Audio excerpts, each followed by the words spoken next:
பரிசுத்தமே பரவசமே பரணே சருளே பரம்பொருளே தேடினதால் கண்டடைந்தேன் பாடிட பாடல்கள் ஈந்தளித்தீர். தேடினதால் கண்டடைந்தேன் பாடிட பாடல்கள் ஈந்தளித்தீர். உன் பாதம் பணிந்தேன் எந்நாளும் துதியே உம்மை என்று யாரை பாடுவேன் ஏசையா உந்த நன்பு உள்ளம் பொங்குதே. ஏசையா உந்த நன்பு உள்ளம் பொங்குதே.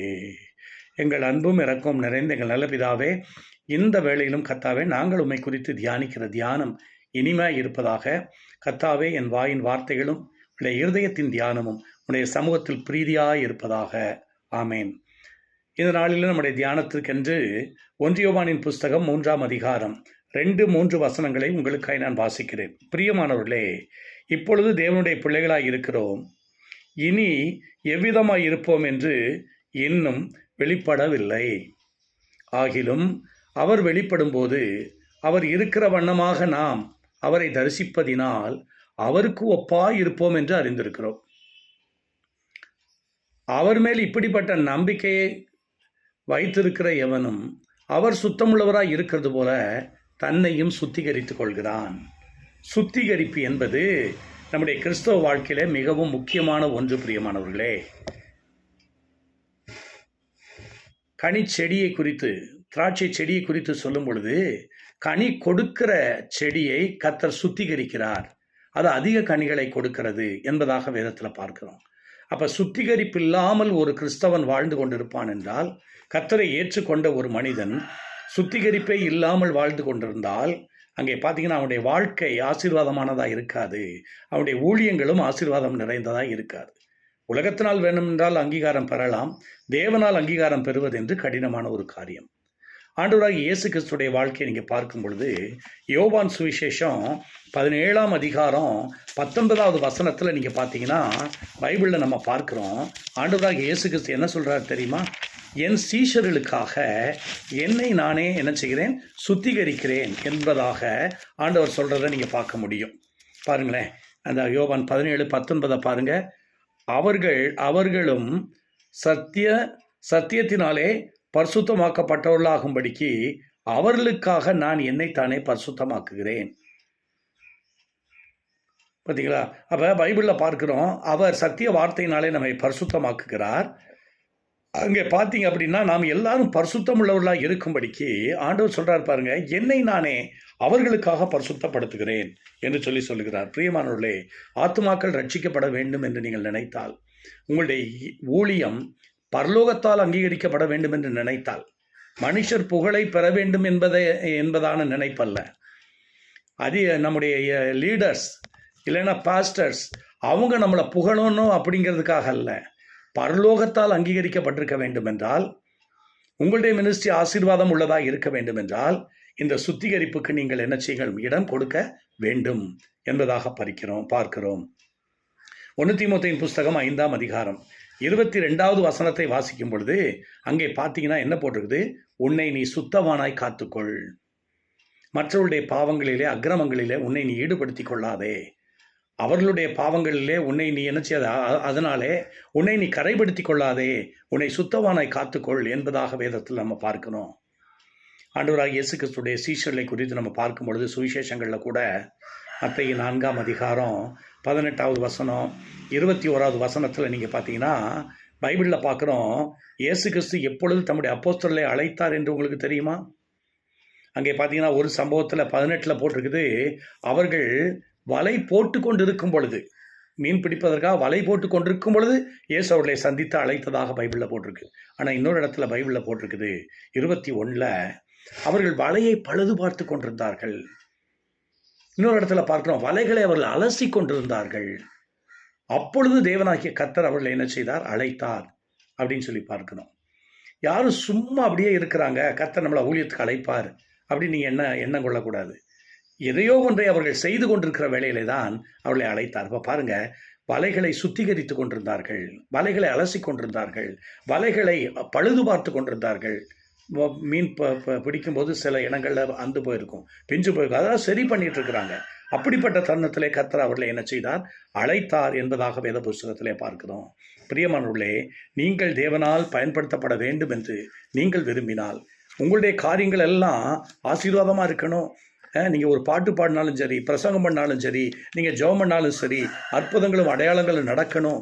இயேசு கிறிஸ்து இன்றைக்கும் பார்த்தீங்கன்னா அற்புதங்களையும் அடையாளங்களையும் செய்து தம்முடைய வார்த்தையை அவர் உறுதிப்படுத்தி கொண்டே வருகிறத நெடுகவே நம்ம பார்க்குறோம். அற்புதம் இல்லாமல் ஒரு மினிஸ்ட்ரியே கிடையாது.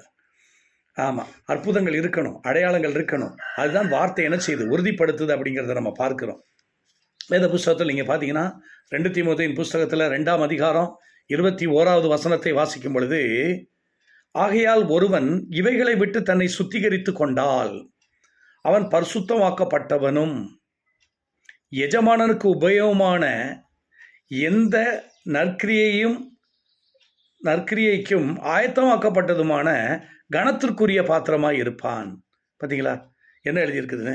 அங்கே பார்த்தீங்கன்னா, ஒருவன் இவைகளை விட்டு தன்னை சுத்திகரித்து கொண்டால், இவைகளை விட்டு, உலகத்தின் தீமைகளை விட்டு, பாவத்தை விட்டு, அக்கிரமங்களை விட்டு தன்னை சுத்திகரித்து கொள்வானாகில் அவன் எஜமானனுக்கு பிரயோஜனமான பாத்திரமாக இருப்பான். அப்போ நீங்கள் ஒரு வேளை கேட்கலாம், சுத்திகரிப்பே இல்லாத ஒரு பாத்திரம் எப்படிப்பட்டதாக இருக்கும் அப்படின்னா, அது பார்த்தீங்கன்னா பைபிளே முன்னாடி அதில் எழுதியிருக்குது, சிலது கனத்திற்கும் சிலது கனவீனத்துக்குரிய பாத்திரங்கள் அப்படின்னு சொல்லி பைபிளில் நம்ம பார்க்கிறோம். அப்போ நீங்கள் உங்களை சுத்திகரித்து கொள்ளாமல் நீங்கள் இருப்பீர்கள் என்றால், நீங்கள் கனத்துக்குரிய ஒரு பாத்திரம் அல்ல, கனவீனத்துக்குரிய ஒரு பாத்திரமாக இருப்பீர்கள். ஆனால் உங்களை சுத்திகரித்து கொண்டு கர்த்தருடைய ஊழியத்தை நீங்கள் செய்தால், இயேசு உங்களுடைய ஊழியத்தின் மையத்தில் இருக்கணும். இயேசுவின் அன்பிலே நிலைத்திருந்து உங்களை நீங்கள் பரிசுத்தப்படுத்தி கொண்டு தேவனுடைய பணிகளை நீங்கள் செய்வீர்கள் என்றால், அதுவே பிதாவின் பார்வையில் பிரீதியானதாய் காணப்படும். பிரியமானவர்களே, அப்படிப்பட்ட ஒரு ஊழியத்தை நாம் செய்யும்படிக்கு தேவனாகிய கர்த்தர் நமக்கு என்ன செய்வாராக? அனுக்கிரகம் பண்ணுவாராக. வேத புஸ்தகத்தில் பழைய ஏற்பாட்டிலேருந்து கூட இன்னொரு காரியத்தை கூட நம்ம பார்க்கலாம். சகரியாவின் புஸ்தகத்தை நம்ம எடுத்துக்கொள்ளும் பொழுது அங்கே பாருங்கள், நமக்காகவே ஒரு அருமையான வசனம் எழுதப்பட்டிருக்கிறத நீங்கள் பார்க்க முடியும். சகரியாவின் புஸ்தகத்தை திருப்பிக் கொள்ளுங்கள். பைபிளை எப்பொழுதுமே திருப்பி பார்த்து அந்த வசனத்தை எடுத்து படித்து பிரசங்கம் பண்ணுவது, அதை சொல்லுவது, அது மிகுந்த சேஃபான ஒன்றா இருக்கும் அப்படின்னு நான் நினைக்கிறேன். சகரியாவின் புஸ்தகம் 14ஆம் அதிகாரம் 20வது வசனம், அந்நாளிலே குதிரைகளின் மணிகளிலே கர்த்தருக்கு பரிசுத்தம் என்னும் விலாசம் எழுதியிருக்கும். அடுத்த பகுதி பாருங்க, கர்த்தருடைய ஆலயத்தில் உள்ள பானைகள் பலிபீடத்திற்கு முன்பாக இருக்கிற பாத்திரங்கள் போல் இருக்கும். சரிங்களா? குதிரைகளுடைய மணிகளில் கர்த்தருக்கு பரிசுத்தம் என்னும் விலாசம் எழுதியிருக்குமா. உன்னத பாட்டில் வாசிக்கும் பொழுது கூட வார்த்தை என்ன சொல்லுது தெரியுமா? உன்னத பாட்டில், உன்னை பார்வோனுடைய ரதத்திலே பூட்டப்பட்டிருக்கிற ஒரு பவுஞ்சுக்கு ஒப்பிடுகிறேன். பார்வோனுடைய குதிரைகள் எல்லாம் யுத்தத்திற்கு ஆயத்தமாக இருக்கக்கூடியவைகள், பாய்ந்து செல்லக்கூடியவைகள்.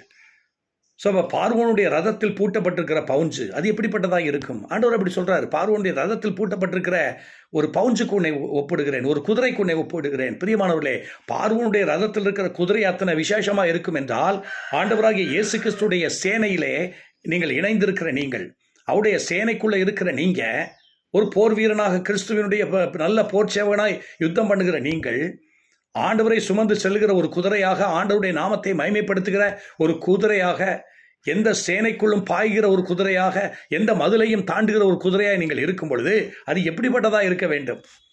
அந்த குதிரைகளை பாருங்கள், யுத்தத்தை மோப்பம் பிடிக்கிற குதிரைகள், பட்டயத்தையும் எதிரியையும் கண்டு அவைகள் நகைக்கக்கூடியவைகள்.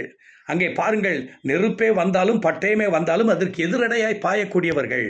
ஸோ இப்படிப்பட்டவர்களாக நீங்கள் இருக்கும்படிக்கு நீங்கள் உங்களை சுத்திகரித்து கொண்டு உங்களை தூய்மைப்படுத்துவீர்கள் என்றால், அங்கே பாருங்கள், கர்த்தர் உங்களுக்கு துணையாக இருப்பார். ஆண்டவர் உங்களுக்கு துணையாய் வருவதை நீங்கள் பார்க்க முடியும். ஸோ அப்போ பாருங்கள், குதிரைகளுடைய மணிகளின் மேல் கர்த்தருக்கு பரிசுத்தம் என்னும் விலாசம் எழுதியிருக்கும். இன்னைக்கு நம்ம மேலே கர்த்தருக்கு பரிசுத்தம் என்னும் விலாசம் எழுதியிருக்கணும். கர்த்தருடைய அன்பிலே, கர்த்தருடைய பரிசுத்தத்திலே நிலைத்திருந்து நாம் செய்கிற பணிகள் அது ஆசீர்வாதம் நிறைந்ததாக இருக்கும். பிரியமானவர்களே, அந்த அடுத்த பகுதியை பாருங்க, அதே 20ல் அந்த அடுத்த பகுதி என்ன இருக்கு பாருங்க, கர்த்தருடைய ஆலயத்தில் உள்ள பானைகள். இதில் கர்த்தருடைய ஆலயத்தில் இருக்கிற அந்த மண் பானைகள் எல்லாம் பார்த்தீங்கன்னா எப்படி இருக்குமா பாருங்க, பலிபீடத்துக்கு முன்பாக இருக்கிற பாத்திரங்கள் போல் இருக்கும்.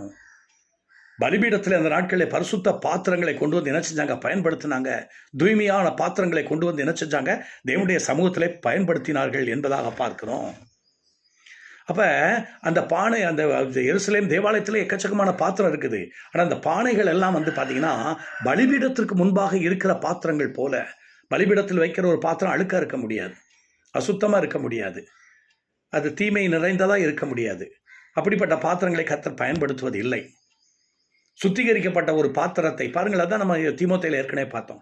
தன்னை அவன் சுத்திகரித்து கொண்டால் அவன் எஜமானனுக்கு பிரயோஜனமான பாத்திரமாக இருப்பான் என்பதாக வேதத்தில் பார்க்கிறோம்.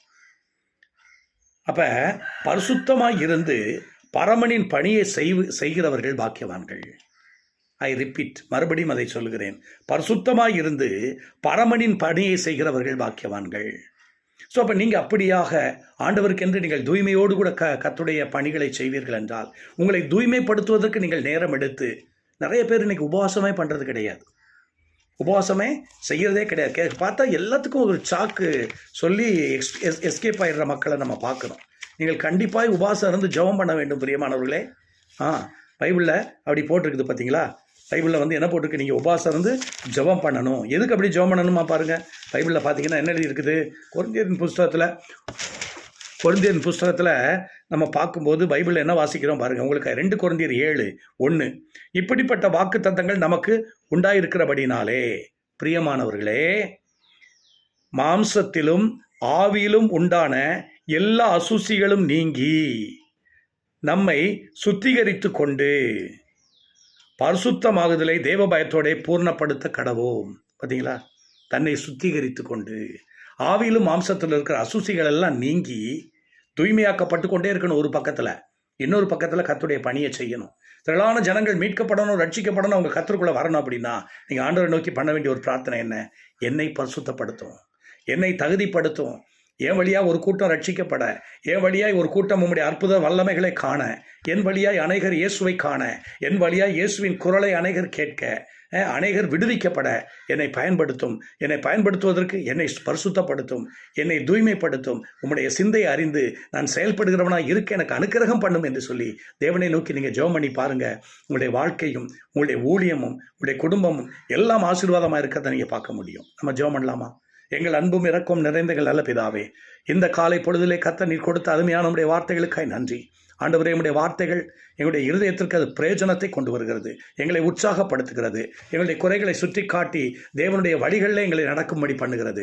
இந்த வார்த்தைகளை கேட்டுக்கொண்டிருந்த பிள்ளைகள் கர்த்தாவே தங்களை சுத்திகரிக்கிறதுக்கு நேரம் எடுக்க கர்த்தர் கிருபை தரும்படிக்கு ஜெபிக்கிறோம் ஐயா. தங்களை சுத்திகரித்து கொண்டு தூய்மையாக்கி கொண்டு கர்த்தாவே தேவனோடு நிலைத்திருந்து தேவனுடைய பணிகளிலே முன்னேறி செல்ல கர்த்தர் அனுக்கிரகம் பண்ணும்படிக்கு ஜெபிக்கிறோம். ஆண்டவரே, உம்முடைய வருகையிலே உமக்கு ஒப்பாய் நாங்கள் இருப்போம் என்றால் எந்த அளவுக்காக எங்களை நாங்கள் பரிசுத்தமாக்கி நாங்கள் முன்னேறி செல்ல வேண்டும் என்பதை நாங்கள் பார்க்கிறோம் ஐயா.